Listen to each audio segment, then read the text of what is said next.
Question പേപ്പറിൻ്റെ pattern different ആയിരുന്നു, പരീക്ഷ ടഫായിരുന്നു അല്ലേ, നമ്മൾ വിചാരിക്കാത്ത ടൈപ്പ് ഓഫ് ക്വസ്റ്റ്യൻസ് ഉണ്ടായിരുന്നു. ഈ കാര്യം നമ്മൾ ഇനിയും പറയുന്നത് കൊണ്ട് ആക്ച്വലി എന്തെങ്കിലും കാര്യമുണ്ടോ?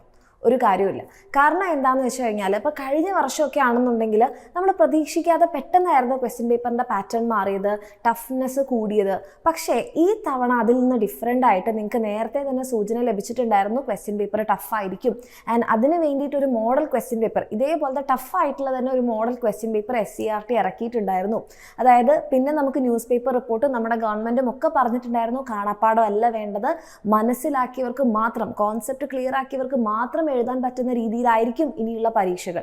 അപ്പോൾ ഇത്രയും മുന്നൊരുക്കങ്ങളും ഇത്രയും മുന്നറിയിപ്പുകളും ഒക്കെ തന്നിട്ടും നമ്മൾ വീണ്ടും ആ പരീക്ഷ പേപ്പർ അങ്ങനെയായിരുന്നു, ക്വസ്റ്റ്യൻ പേപ്പർ ഇങ്ങനെയായിരുന്നു, പരീക്ഷ ടഫായിരുന്നു എന്നൊക്കെ പറയുന്നത് ഒരു കാര്യമില്ല. ചുമ്മാ വെറുതെ നമുക്ക് പറയാൻ പറ്റുന്ന ന്യായീകരണങ്ങൾ മാത്രമാണ്. ആൻഡ് ഇതിങ്ങനെ പറഞ്ഞുകൊണ്ടിരുന്നുകൊണ്ട് നമുക്ക് എന്തെങ്കിലും കാര്യമുണ്ടോ? ഒരു കാര്യമില്ല. പറഞ്ഞുകൊണ്ടിരിക്കുന്നവർ പറഞ്ഞുകൊണ്ടിരിക്കുക തന്നെ ചെയ്യുള്ളൂ. ഓക്കെ, അപ്പം നമ്മൾ എന്താ ചെയ്യേണ്ടത്? നമ്മൾ കുറച്ചുകൂടി പ്രാക്ടിക്കലായിട്ട് ചിന്തിക്കണം അല്ലേ. നമ്മൾ ഇനി പഠിച്ചെങ്കിൽ മാത്രം, പഠിച്ചെങ്കിൽ എന്ന് പറഞ്ഞാൽ ബൈ ഹാർട്ട് പഠിക്കാനല്ല, കോൺസെപ്റ്റ് മനസ്സിലാക്കി പഠിച്ചെങ്കിൽ മാത്രം നമുക്ക് എഴുതാൻ പറ്റുന്ന പരീക്ഷകളായിരിക്കും ഇനി വരുന്നത്. ഇനി വരുന്നതെന്ന് പറയുമ്പോൾ നിങ്ങളുടെ ക്രിസ്മസ് എക്സാമും നിങ്ങളുടെ പബ്ലിക് എക്സാമും ഒക്കെ നോക്കുകയാണെങ്കിൽ ചാപ്റ്റേഴ്സിൻ്റെ എണ്ണമൊക്കെ ഭയങ്കര കൂടുതലായിരിക്കും. നമ്മൾ ഒരു രാത്രി കൊണ്ട് പഠിച്ചെടുക്കാമെന്ന് തീരുമാനിച്ചു കഴിഞ്ഞാൽ നടക്കാത്ത ലെവലിലേക്കാണ് കാര്യങ്ങൾ പോയിക്കൊണ്ടിരിക്കുന്നത്. അപ്പോൾ എൻ്റെ കുട്ടികൾക്ക് ഇപ്പോൾ ചെയ്യാൻ പറ്റുന്നൊരു കാര്യം എന്താണ്? ഇനി വരുന്ന ചാപ്റ്റേഴ്സ് വളരെ വൃത്തിയായിട്ട് കോൺസെപ്റ്റ് മനസ്സിലാക്കി പഠിക്കുക എന്നുള്ളതാണ്.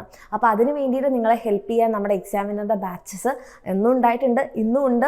ആൻഡ് ഇപ്പോഴാണെങ്കിൽ ഓഗസ്റ്റ് 28 മുന്നേ നിങ്ങൾ അഡ്മിഷൻ എടുക്കുകയാണെന്നുണ്ടെങ്കിൽ നിങ്ങൾക്ക് നമ്മുടെ ബാച്ചിൽ 5% ഓഫ് ഉണ്ടാകും. അപ്പോൾ എൻ്റെ കുട്ടികൾക്ക് എന്ത് ചെയ്യാം, ഈ വെക്കേഷനിൽ ഇപ്പോൾ ഇനി മുതലുള്ള ഇതുവരെ ഒന്നും പഠിച്ചിട്ടില്ല, ഓണം എക്സാമിൻ്റെ പോർഷൻസ് ഒന്നും പഠിച്ചിട്ടില്ല എന്ന് പറയുന്ന കുട്ടികളാണെന്നുണ്ടെങ്കിൽ എൻ്റെ മക്കൾക്ക് നമ്മുടെ ബാച്ചിൽ ഓൾറെഡി ഉള്ള റെക്കോർഡഡ് ക്ലാസ്സുകൾ കാണാനുള്ള സമയം ഇപ്പോൾ നിങ്ങളുടെ മുന്നിലുണ്ട്. നിങ്ങളുടെ വെക്കേഷൻ നിങ്ങൾക്ക് അടിപൊളിയായിട്ട് യൂസ് ചെയ്താൽ അതിനുശേഷം വരുന്ന ചാപ്റ്റേഴ്സ് നമ്മുടെ ബാച്ചിലെ ലൈവ് ക്ലാസ്സിലൂടെ കണ്ട് നിങ്ങൾക്ക് കോൺസെപ്റ്റ് മനസ്സിലാക്കി ഡൗട്ട്സ് ഒക്കെ ക്ലിയർ ചെയ്ത് പോകാം.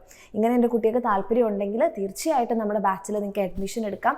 എങ്ങനെയായാലും നിങ്ങൾ പഠിച്ചാൽ മതി. അത് എക്സാമിനറിൻ്റെ ബാച്ചസിൻ്റെ കൂടിയാണെങ്കിൽ നമുക്ക് ഉറപ്പ് പറയാൻ വേണ്ടി പറ്റും നമ്മൾ എങ്ങനെയാണ് പഠിപ്പിക്കുന്നത് എന്നുള്ളത്. അപ്പോൾ താല്പര്യമുള്ള മക്കളാണെങ്കിൽ വേഗം തന്നെ താഴെ കാണുന്ന നമ്പറിൽ മെസ്സേജ് ചെയ്യുക.